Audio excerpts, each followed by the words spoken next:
G.K. Chesterton once said anything worth doing is worth doing poorly, and after being a mediocre Rubik's Cuber for about 10 years, I've decided that that's terrible advice, and instead want to dedicate my life to becoming world-class at the Rubik's Cube. So, every single week, if you're new here, I make a training plan for how I'm going to solve Rubik's Cubes well, then I log literally everything I do, how much time I spend, what I do, how I do it, in a giant spreadsheet, make a video like this going over everything I've done, and then analyze it and make a better plan to improve at my cubing the next week. My ultimate goal is to make the final round at a major championship for everything from 3x3 up to 7x7 sometime between now and 2031, so I've got like 5 years to do this. The plan for today is to recap what I did last week, and then I have a competition on Saturday in 6 days, so I'm going to explain what I'm doing that, and then how I'm going to train for that this next week. That competition is Temecula Valley Winter. I have 3x3, 4x4, and 6x6 at that competition. So, how was my training this last week?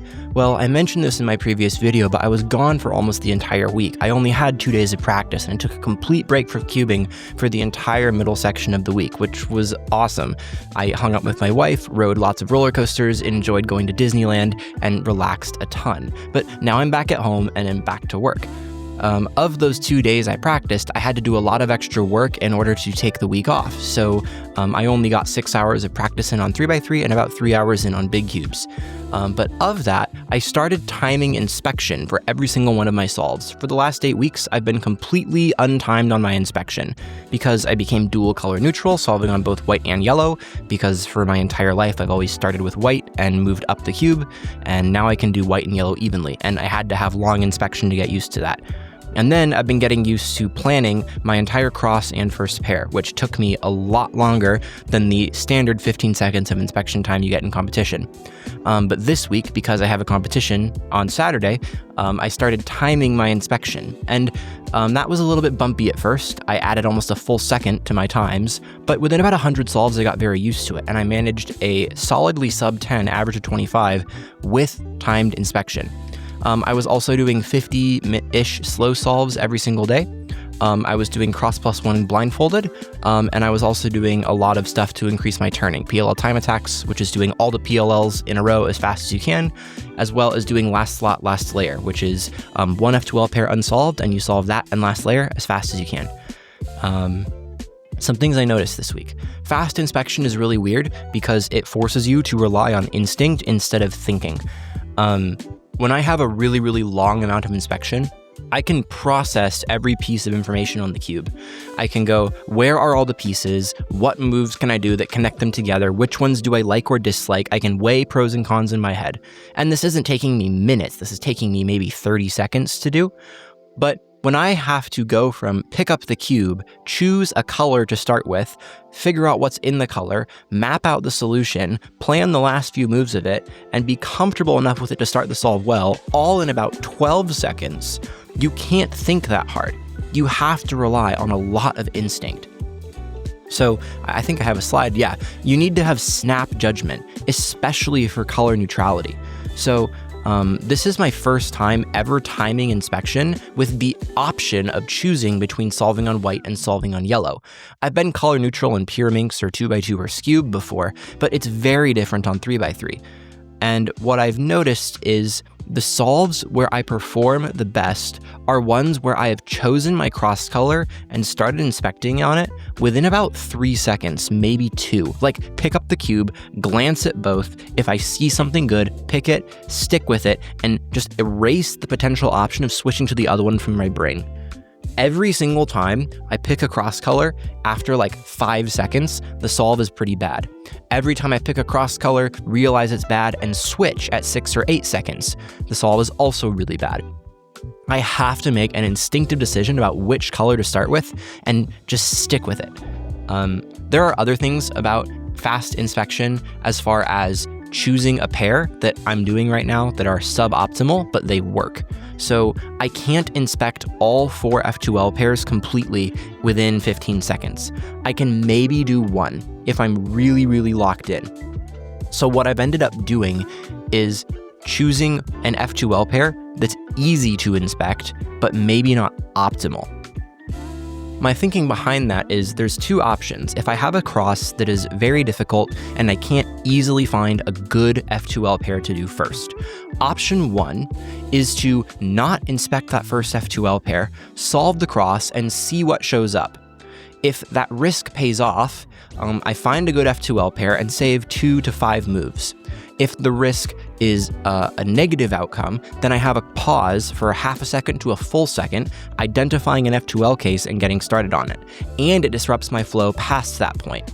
Whereas if I choose an F2L pair that is pretty obviously bad, like both pieces are still in the slot, or it's a 12 plus move case, but I know it's coming, I preserve the fluidity of my solve because I'm able to look forward past that pair, and the downside is maybe half a second versus choosing a more optimal pair.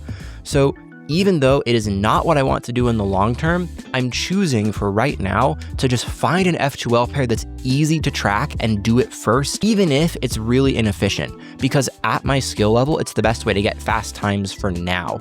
Once the competition is over, I'm going to go back to unlimited inspection and keep doing that until I can consistently plan 2 pairs with good decision making every single solve, because that's where I want to be at a minimum before I start learning ZBLL.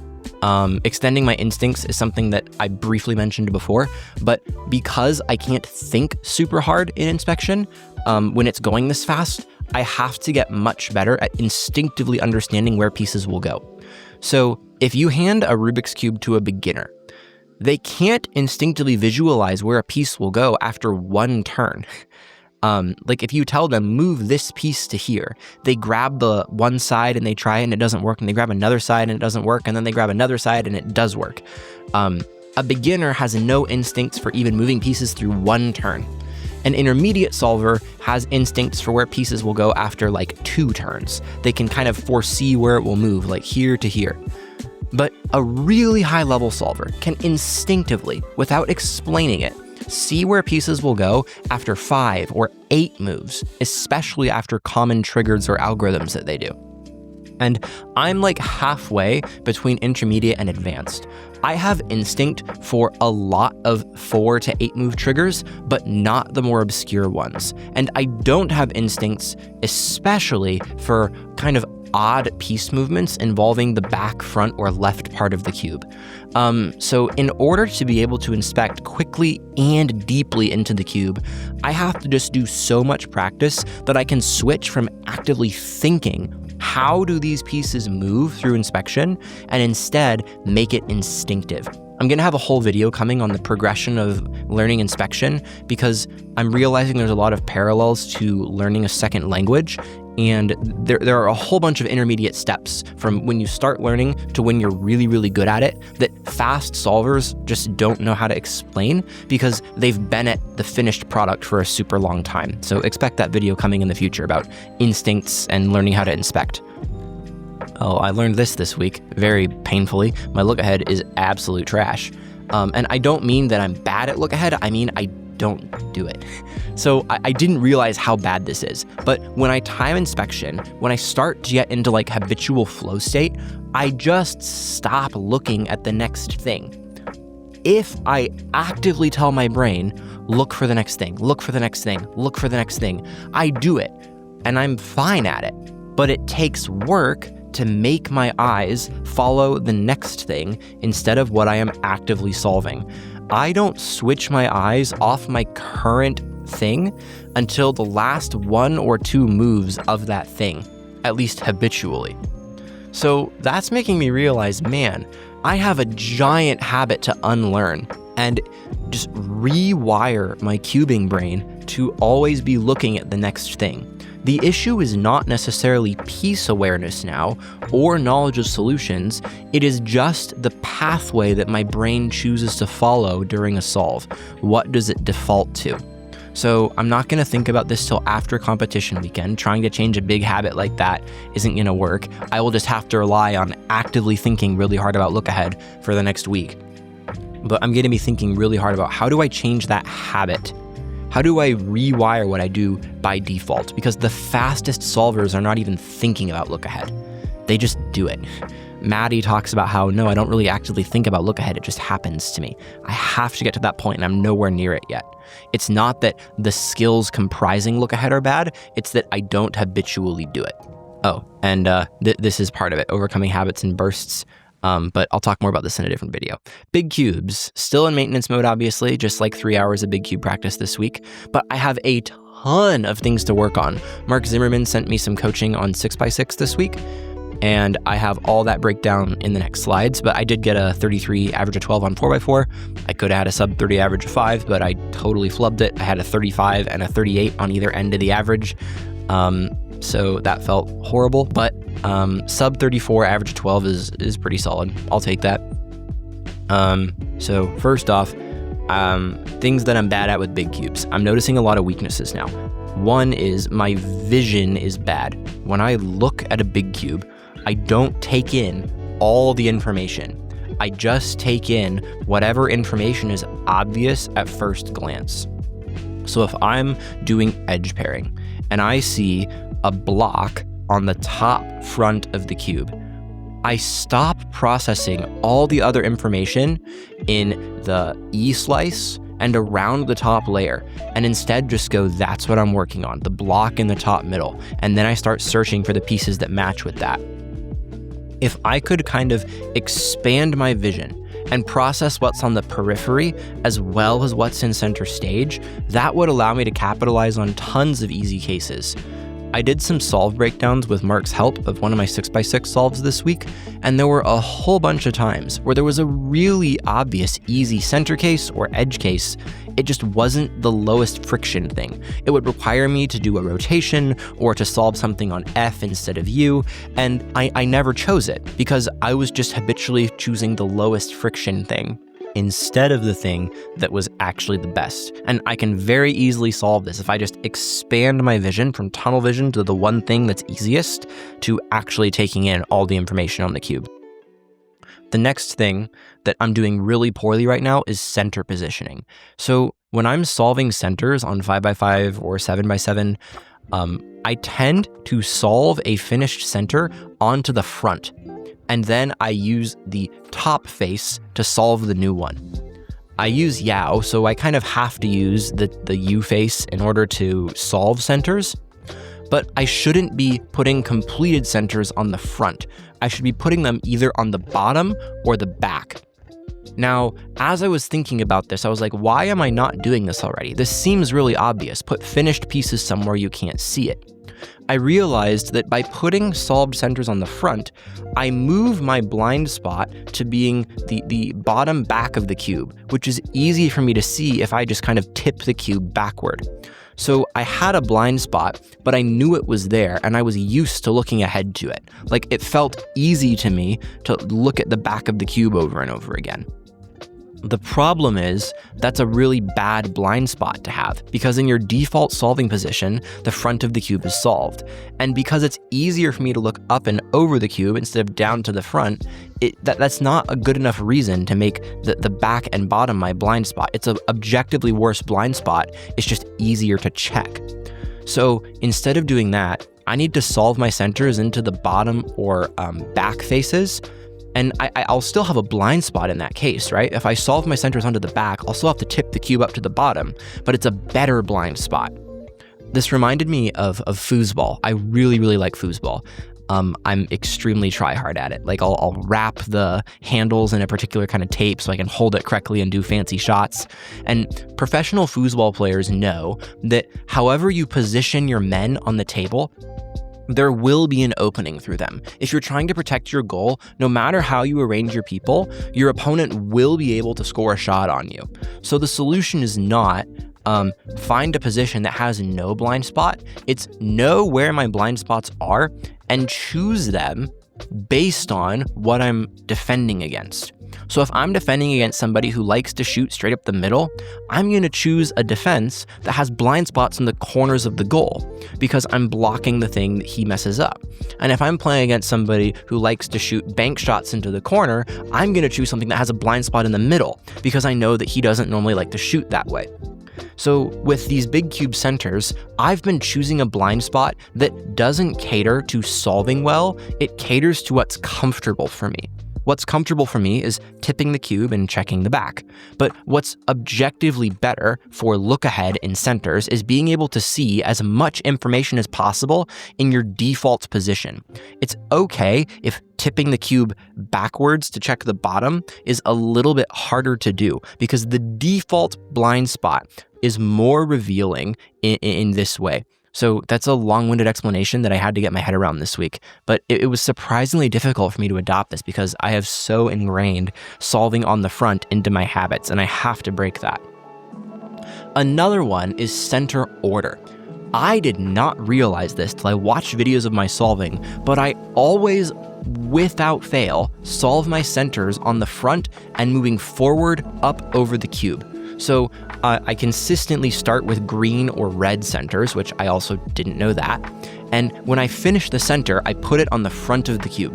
And then from there, almost always, like 99% of the time, solve the center that goes on the U face and then move that down and solve the next one onto the U face and then move that down and it's all done. That's really, really bad because I'm solving centers into the two parts of the cube that I can see. I don't know how I never fixed this before now, but if I first fix this, I put solved centers into the down and back faces, that will do so much for me. Now, I just need to be flexible on the order of my centers. So if I solve a center into the back position, the next center should go to the D face, which is the opposite order of what I normally do. It's solving the centers, like I start on the back, well, it's the same direction, but it feels backwards to my brain. And if I solve on the D face first, then I need to put my next one on the B face. This ordering flexibility is completely outside my comfort zone right now. And that feels really bad to me. I don't know how this has been such a blind spot for me, but I remember at a competition a year and a half ago or so, I was talking to Kate Graham about my 7x7 splits, and I was like 310 at the time. And she was like, your edge splits are like the speed of somebody who's 240, but your center splits are the speed of somebody who's like 4 minutes. And I was like, I wonder why that is. Like, you're telling me that the actual solutions I'm doing in my centers are pretty good, but the time is really bad. And I'm almost certain it's because of this. It's because the ability I had to look ahead, turn quickly, and do things ergonomically was completely kneecapped by where and how I was solving my centers. So I'm not going to try and fix this before competition week because that would be really bad for habits and being comfortable, but I'm for sure going to be forcing myself to do this in every solve going forward. Another thing is I have always done my last two centers on 6x6 and 7x7 by doing one line at a time. So I would solve, inner line, and then outer line with a commutator. And Mark told me, always, no matter what, go for block building on your last two centers. Like, there's an occasional time where you shouldn't, but there's tons of ways that you can block build your way into much better cases. And I've never done it because it's more consistent right now at my low skill level to go line by line. But if I'm trying to get to a world-class level, the 2 to 4 seconds you can save by block building versus doing line by line, or more if it's a super lucky case, is huge. So that's something that I'm going to be getting into going forward. I'll make some videos on 6x6, 7x7 block building cases and methodology once I learn it, but I haven't dug too deeply into it yet. Another thing is I have always solved my fourth yaw edge on the M slice. I solve it and then I do the flip to get into edge pairing. And I've always thought it's no different than solving it the other direction, it's just preference. But thanks to Mark, now I realize that objectively it is worse to solve your fourth cross edge on M instead of rotating and then solving it, for two reasons. One is piece visibility. If you're solving your first cross edge on M, the entire left side of the cube is solved edges, which destroys any chance you have to look ahead into your edge pairing. On all my big cubes, I have always struggled with the transition from fourth edge into edge pairing, and I've wondered why it's so hard for me. Now it's obvious to me. It's because the entire section before I go into edge pairing, I can only see like two things. If I would rotate first, I'd be able to see the entire cube, and it would make the transition way easier. So that's the biggest reason. The other reason is cancellations into an insert. So there are a lot of opportunities to save 2 or 3 moves. If you start with the cross edge, if you start by solving your cross edge on the E slice instead of the M slice, I'll put some on screen here of how it works. And so little reason and big reason, but objectively it is better to solve cross edges on E. Another thing, 6x6, I've been using the 4x4 PLL parity algorithm. Dude, I have flubbed so many sub 2 solves by messing up my PLL parity. Like, I probably lose, I don't know, a full second on my global because I mess up PLL parity so much. So I've got to switch to this alg. I'll put it on screen. It's much, much better, easier to execute on 6x6. Not gonna use it on 4x4, but it's better. All right, well, I've got competition this weekend. Pretty exciting. I've been training for like 10 weeks, and this is my first time going back to competition for like 18 months. So I'm really looking forward to seeing a lot of friendly faces again, and actually getting some times on the board that I can improve against. My goals for this competition are all process focused. So let me move this so that you can see. There we go. So I'm making a video about competition nerves and mindset on Friday, but the mindset I'm going to have going into this competition is not result focused. It's entirely process focused. I want to have a ton of fun. I'm not going to take the competition super seriously or be super try hard. I'm going to go meet people. I'm going to go goof off. I'm going to go talk to the kids. I'm just going to do my thing, and it's going to be great. 3x3, my goal is to be focused the entire time, to never have a solve where I pick up the cube and I space out during inspection and I waste 2 or 3 seconds just not thinking about anything. I do this so often at home and it drives me insane. Like, dude, you have 15 seconds to look at this cube. Why are you spending 3 seconds looking at the same part of your cross? Every time I pick up the cube, I want my brain to be on the whole time. Be thinking all the way through inspection, be thinking about look ahead all the way through the solve. If I make mistakes, that's fine. If I'm thinking about the solve and I make a bad inspection decision or a bad look ahead decision, that's fine. But I never want to finish a solve and go, man, I should have been focused. Man, I should have remembered to look ahead. Like, I don't want that to go through my head ever. And if I go through the process well on all my 3x3 solves, I will be a happy man. On big cubes, I do want to get a fluke fast solve. Big cubes, I tend to way overperform thanks to adrenaline in competitions. And so for 6x6, I would love a single under 150 and 4x4, a single like low 30, sub 30. If it doesn't happen, it's fine. Just a single on 4 and 6, that's like nice. That was randomly really good. And then I don't want any full-on mistakes. So like, I don't want to do like triple parity on 4x4 because I'm bad. I don't want to mess up all my centers at the end of edge pairing on 6x6. I have done both in competition before and it stinks. So as long as the solves are clean, I'll be happy. So we'll see how the competition goes. So what am I doing this next week before the competition? Well, practice everything. I'm not really focused on any one skill because it's competition week. I just need to do full solves and practice a little bit of TPS stuff and a little bit of look ahead stuff, but just lots of solving over and over and over again. Be used to the entire rhythm of solving the cube. This week I have a couple really busy days where I have work and appointments pretty much all day. And so I will need to not do 5 hours of cubing on those days, but I do need to get at least 1 session in each day. Ideally, I'm doing 2 sessions a day at 2.5 hours each to a total of about 5 hours of practice. But realistically, what I'm holding myself to is not that. It is never have a day where you don't do 1 session. In business, we call this no 0 days. Of course, every day is not going to be perfect, but never completely miss. If you never completely miss, you keep momentum. So that's my mindset about practicing this week.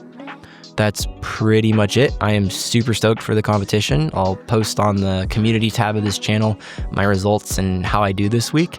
If you have any questions for me, drop it in the comments. I read all of it. And now I'm going to get back to work and do all the hard work of training well, especially when I don't feel like it.